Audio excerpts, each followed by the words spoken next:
감사합니다. 환영해 주셔서 감사합니다.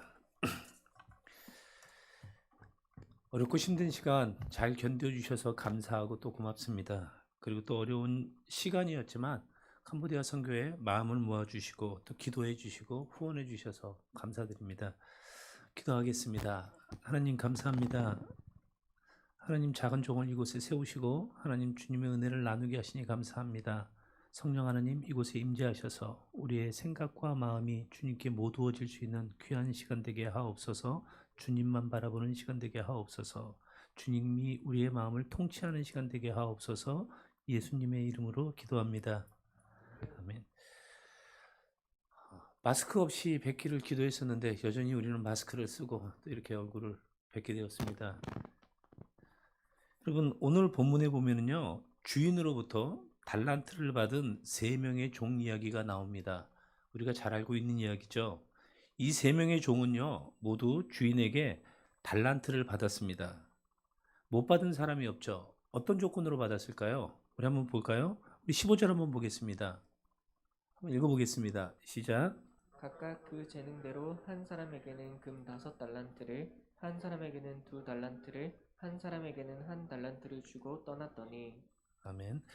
자, 각각 그 재능대로 주었습니다. 어떤 사람에게는 5달란트를 주었고요. 어떤 사람에게는 2달란트를, 또 어떤 사람에게는 1달란트를 주었습니다. 제가 어렸을 적에 제가 청년 시절에 이 말씀을 묵상하면서 하나님의 불공평함을 보았습니다. 주려면 똑같이 줘야지. 누구는 5개 주고, 누구는 3개 주고, 누구는 2개 주고, 또 누구는 1개 주고. 하나님이 좀 편애하시는 건 아닌가 그런 생각을 해봤습니다. 그런데 오늘 이 말씀에 보면은요, 어떻게 주었다고요? 각각 그 재능대로 주었습니다. 그리고 이 사람들에 대해서 많이 받고 적게 받은 이 사람들에 대한 평가가 바로 이어집니다. 오늘 이 평가의 말씀을 우리가 나누면서요, 코로나 팬데믹이라는 이 상황 속에 살아온 올 한 해를 우리의 삶을 돌아보면서 우리의 삶에 큰 도전이 있기를 바랍니다. 자, 본문에는요, 3명의 종이 나옵니다. 그런데 사실은 두 종류로 나누어지죠. 달란트를 맡은 종은요, 이 종의 삶은 두 가지의 모습으로 나옵니다. 먼저 2달란트와 5달란트를 받은 종들의 모습이 나옵니다. 우리 16절 한번 볼까요? 16절 한번 읽어보겠습니다. 시작. 5달란트 받은 자는 바로 가서 그곳으로 장사하여 또 5달란트를 남기고, 이어서 17절도 보겠습니다. 2달란트를 받은 자도 그같이 하여 또 2달란트를 남겼으되. 자, 5달란트를 받은 사람은요, 바로 가서 그곳으로 장사를 했다고 합니다. 그리고 2달란트 받은 사람도요, 17절에 보면 그와 같이 하여. 이들은요, 시간적으로 바로 시작했습니다. 그리고 맡은 것으로 주인이 준 달란트로 무엇인지는 모르지만 바로 장사를 시작해왔습니다. 무슨 장사를 했는지는 모르겠습니다. 그러나 맡겨진 달란트를 바로 활용했습니다. 그리고 한 달란트를 받은 사람을 보겠습니다. 우리 18절 한번 볼까요? 18절 한번 읽어봅시다. 시작. 1달란트 받은 자는 가서 땅을 파고 그 주인의 돈을 감추어 두었더니. 한 달란트 받은 종은요, 이 받은 그것을 그대로 감춰 두었습니다. 활용하지 않았죠. 저는 이 말씀을 묵상하면서 이 1달란트 받은 종이요, 굉장히 마음이 정직한 사람이라고 저는 생각했습니다. 그리고 5달란트와 2달란트 받은 종은요, 굉장히 이 뭐랄까 도전 정신이 많은 사람, 이렇게 이 정도로만 생각을 했습니다. 그런데 이 1달란트 받은 종이 왜 감춰두었을까요? 25절에 나옵니다. 우리 한번 25절도 같이 볼까요? 시작. 두려워하여 나가서 당신의 달란트를 땅에 감추어 두었었나이다. 보소서 당신의 것을 가지셨나이다. 자, 25절이요. 두려워해서 감춰두었습니다. 내 것이 아니니까 이것을 쓰다가 이것으로 무엇인가 하다가 실패해서 문제가 생길 것 같아서 그 문제가 두려워서 감추어 두었습니다. 사용하다가 문제가 생길 것이 걱정이 되었습니다. 여러분, 일하다가 보면 문제가 생기는 거 당연한 것입니다. 그러나 그것이 두려워서 아무것도 하지 않는다면 그것이 문제가 되는 것이죠. 여러분, 선교지는 통제가 없습니다. 교회는 제도가 있잖아요. 선교지는 통제가 없어요. 통제가 없는 선교지에서 선교사나 아니면 교회에서 사명과 봉사를 감당하시는 여러분들이나 여러분, 우리가 저와 여러분 모두가 주신 사명을 감당하다가 문제가 생길 수 있습니다. 그러나 그것이 무서우면 아무것도 못하죠. 작년 1월 달이었죠. 꼬박 2년이 됐네요. 작년 1월 달에 저한테 3,000불이라는 거금이 모아졌습니다. 아름아름 모아진 게 3,000불이었습니다. 한국 돈으로 한 300만 원 돈 될 것입니다. 그래서 제가 그것을 가지고 하나님 앞에, 하나님, 작년 1월 달에 하나님, 이 돈을 어디다 썼으면 좋겠습니까? 이건 분명히 내 것이 아닌데 하나님 기뻐하시는 곳에 이것을 쓰고 싶습니다. 이렇게 기도를 하던 중에요. 캄보디아 학생들이 생각이 났어요. 캄보디아 학생들 여자애들은 14살만 되면은요. 도시는 안 그런데 시골에 있는 애들은 부모님이 14살만 되면 결혼을 보내죠. 시집을 시킵니다. 시집을 보내죠. 시집을 보내면 초등학교 졸업하고 시집을 가면 그 남자가 돈이 많은 남자가 여자하고 결혼하면은 이제 보통 보편적으로 돈이 많은 한 40대나 뭐 이런 사람들이 그 14살, 15살짜리 애들하고 이제 결혼을 하는데 그 결혼을 할 때 보면은 한국 돈으로 한 1,000만 원 아니면 700만 원. 이 돈에 자기 딸을 결혼시키는 게 아니라 제 생각은 분명히 그렇습니다. 그냥 애를 파는 거죠. 돈 1,000만 원, 작으면 700만 원에 딸을 파는 거예요. 그럼 이제 말은 결혼이고요. 나이가 한 25년, 30년 차이 나는데 그게 정상적인 이 부부나 가정이 이루어지겠습니까? 그러다 보니까 이 14살만 되면은 학교를 안 가고 부모님들이 학교를 안 보내고 전부 다 집에서 일을 시키거나 아니면 시집을 보냅니다. 그런 아이들이 마음에 많이 걸렸어요. 제 마음에 이렇게 가시처럼 남았습니다. 그래서 이 360만 원이라는 돈을 그 아이들 4명을 입양해서 4명을 입양해서 그 아이들에게 배움의 길을 좀 열어주고 싶다라는 마음이 제게 들었습니다. 그러면 이 360만 원, 이 3,000달러면은 1년은 그 아이들을 양육할 수 있겠다라는 생각이 들었어요. 그래서 저희가 작년에 기도하면서 집을 얻었어요. 1년에 2,000불짜리 집을 얻어서 그 아이들 4명을 입양해서 학비와 그리고 생활비를 지급하면서 그 돈으로 지급하면서 애들을 성경 공부를 시키고 학교를 보내기 시작했습니다. 그리고 애들한테 장학금으로 대학교 등록금을 주고요. 그 중에 한 명이 대학생이었는데 대학교 등록금을 주고 그렇게 시작을 했는데 너무 감사했죠. 감사했는데 작년 2월 말에 저희가 1월 말에 학사를 그렇게 해서 4명을 시작했는데 2월 달에 코로나가 터졌죠. 코로나 상황이 발생이 되면서 집단 생활을 할 수가 없었어요. 그리고 이동 금지, 통행 금지, 그리고 집단 생활 금지령이 내려지고 그리고 휴교령이 내려져서 그 아이들이 전부 다 제가 등록금은 내줬는데 집은 1년간 계약을 했는데 애들이 전부 다 집으로 돌아가는 상황이 발생되었어요.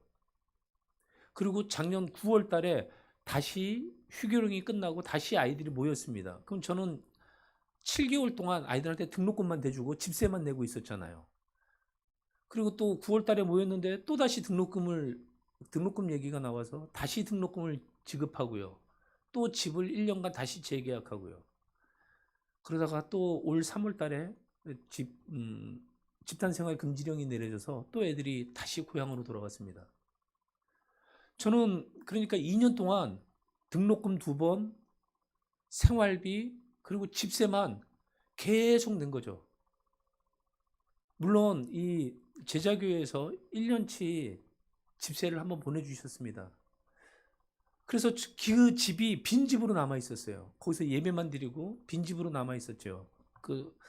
이렇게 보면은요, 저는 실패한 거죠. 실패했습니다. 2년 동안 선교비 갖다 집세만 내고요. 빈집에 집세만 내고 학생들 등록금, 학교도 안 다니는 애들 등록금만 내주고. 그래도 제 마음속에 하나님 앞에서 제가 기도하고 하나님이 주신 것으로 내가 한 것이기 때문에 하나님이 주신 것으로 선하게 썼기 때문에 내가 손해봤다라는 생각은 한 번도 안 가졌습니다. 손해를 보면 하나님이 손해를 보셨지. 또 그리고 하나님의 큰 계획 안에 이것은 정말 지극히 작은 일이라고 생각을 하니까 마음이 편해지더라고요. 여러분, 제가 이런 상황들을 알았으면 그 학사 사역을 시작했겠습니까? 여러분, 일이 어그러질 것을 생각해서 그것이 두려워서 일을 하지 않으면 결코 바람직한 그리스도인이라고 할 수 없습니다. 오늘 본문의 종들은요, 착하고 충성된 종과 그리고 악하고 게으른 종으로 나누어집니다. 여러분, 착하고 충성된 종이란 어떤 사람일까요? 5달란트와 2달란트를 받은 주님의 평가입니다. 이 사람들에 대한 주님의 평가입니다. 이들은요, 무엇인가 일을 했습니다. 움직였죠. 그것도 지체하지 않고 바로 시작했습니다. 16절에 보면요, 바로 가서 주인이 주니까 그 길로 갔습니다. 여러분, 바로 가서를 기억하십시오. 이들은요, 시간을 지체하지 않았습니다. 성경이 말하는 지혜로운 사람이란 시간을 아끼는 사람입니다. 지혜로운 사람, 시간을 선용하는 사람이죠. 여러분, 이 사람들은 움직였습니다. 어떤 장사를 했는지는 모르지만 바로 시작했습니다. 그리고 그들은 열심히 활동을 했습니다. 가만히 있지 않았습니다. 이들이 장사를 해서 얼마나 많은 것을 남겼는가는 중요하지 않습니다. 이 종들은 무엇인가를 활동한 사람들입니다. 만약에 주인이 주었습니다. 저와 여러분에게도 맡기셨는데 그것을 가지고 가서 주인의 뜻대로 사용하려고 하다가 문제가 생겼습니다. 그리고 남기지 못했습니다. 그렇다고 우리 주님이 저와 여러분에게 책망을 하시겠습니까? 제가 아까 좀 전에 말씀드렸죠. 저 2년 동안 꽤 많은 돈을 애들 4명에게 키우겠다고 돈을 많이 소비했습니다. 주님이 저에게 책망하지 않았습니다.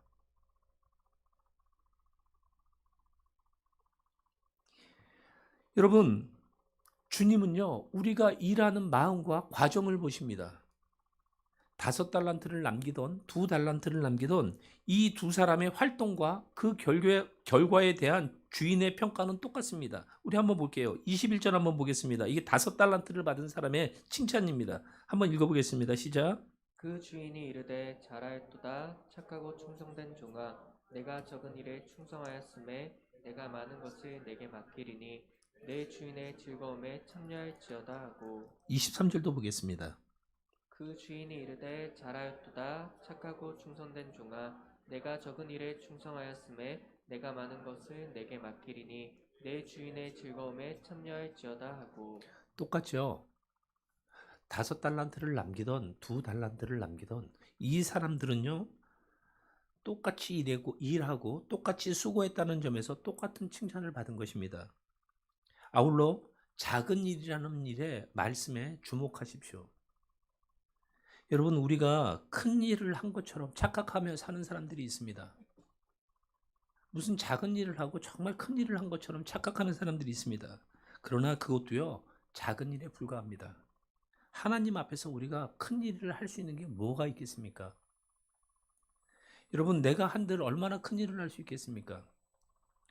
우리 인간이 할 수 있는 큰 일이 무엇이겠습니까?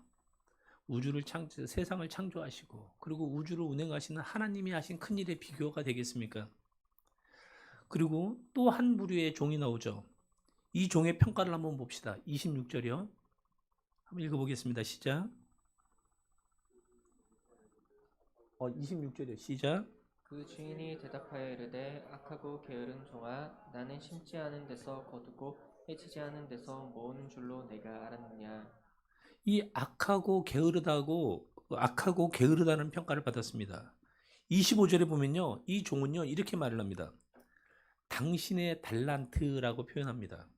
25절도 한번 볼까요? 그렇죠. 당신의 달란트를 땅에 감추어 당신의 것을 가지셨나이다, 이렇게 표현하죠. 이 사람은요 굉장히 올바른 소유 개념을 가지고 있는 사람입니다. 내 것과 주인의 것을 구별하는 사람입니다.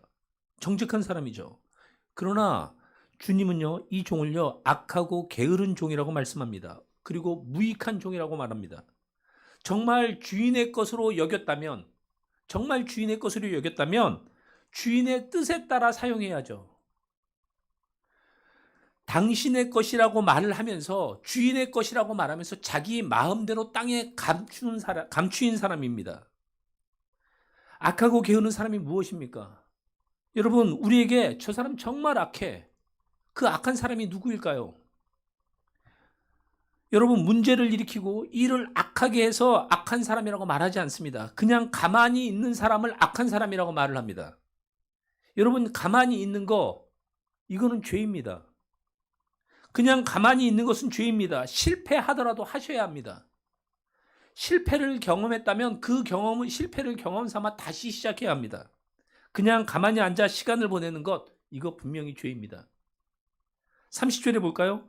30절에 볼까요? 한번 읽어보겠습니다. 시작. 이 무익한 종을 바깥 어두운 데로 내쫓으라. 거기서 슬피 울며 이를 달리라 하니라. 아멘. 무익한 종이라고 합니다. 여러분, 무익하다라는 것이 뭐죠? 무익하다라는 것은 유익을 끼치지 못했다는 말입니다.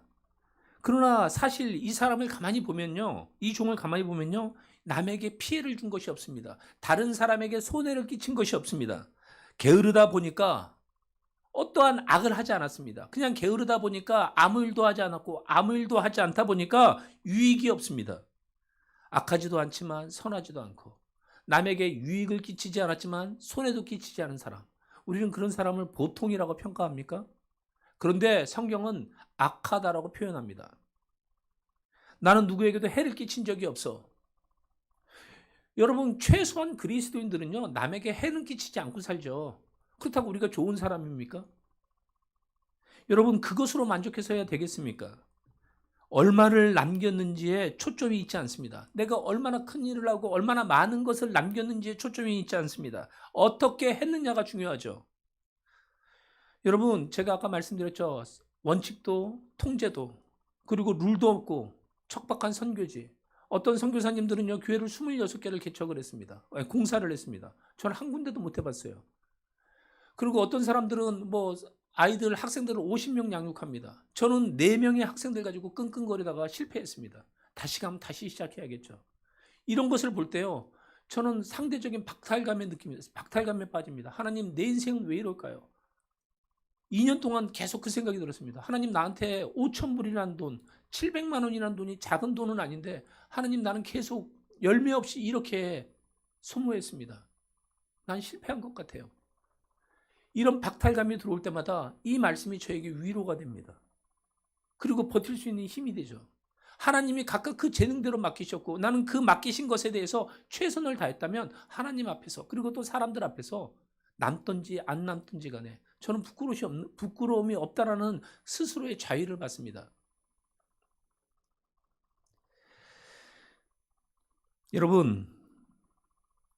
여러분들이 교회 생활 열심히 하고 교회에서 어떤 직분을 받고 또 어떤 큰 일을 했느냐로 여러분들이 평가되는 것이 아닙니다.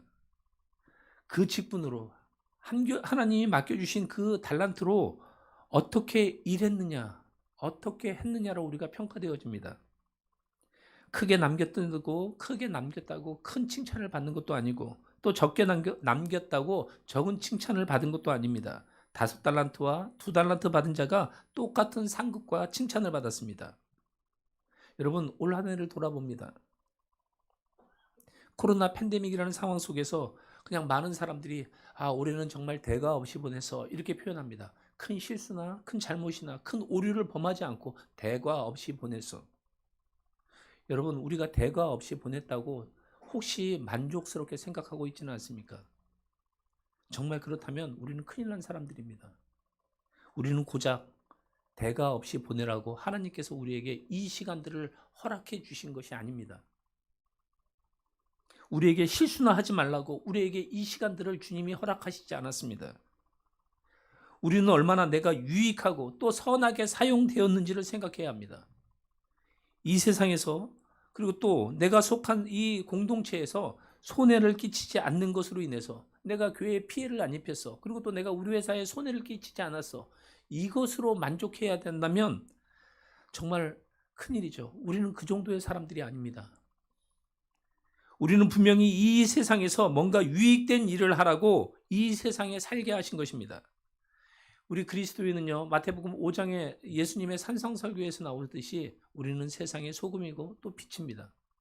우리가 세상을 썩게 하지 않는 것으로 만족해야 하지 마십시오. 그리고 우리가 세상을 어둡게 만드는 악한 행동을 하지 않은 것으로 만족해 하지 마십시오. 우리는 정말 내가 소금이었는지 그리고 또 내가 빛이었는지를 생각하고 반성해 봐야 합니다. 아무것도 하지 않으면 아무런 해를 끼치지 않을 수 있습니다. 그러나 아무런 해를 끼치지 않고 가만히 있는 것, 그건 유죄입니다. 올 한 해를 마무리할 시간이 다가오고 있습니다. 그리고 우리 인생을 마무리 지을 날이 다가오고 있습니다. 그날에 주님 앞에 나의 결산은 어떤지를 생각해 보십시오.